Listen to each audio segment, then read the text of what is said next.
La cinquième question. Donnez la signification des ACR du document 5 et notez sur votre cahier de prise de notes l'objet et les pays membres de chacun d'eux.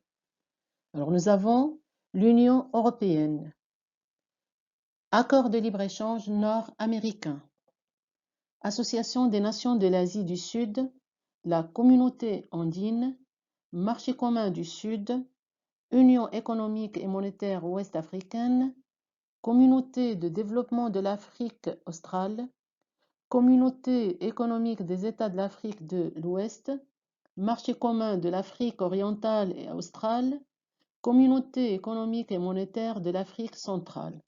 Alors nous allons revoir cette notion de zone de libre-échange et d'accord de libre-échange, ainsi que le degré d'intégration de ces zones.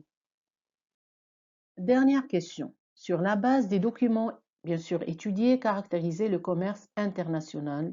Alors, nous allons caractériser ce commerce de point de vue nature et évolution, et ça va être la récap de notre étude. En un demi-siècle, le degré d'ouverture des économies s'est accru. Le nombre des pays participant à l'échange s'est élargi à des partenaires plus divers, notamment les grands pays émergents, Chine, Brésil, Inde.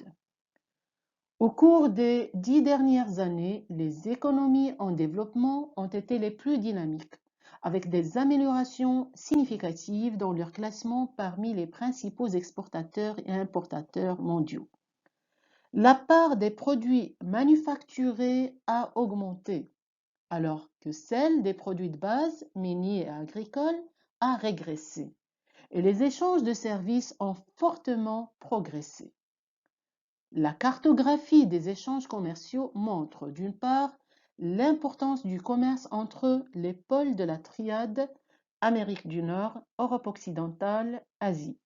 D'autre part, la persistance du commerce dans le cadre des ACR, accords commerciaux régionaux. Plus de la moitié du commerce des marchandises est concentré dans 10 économies.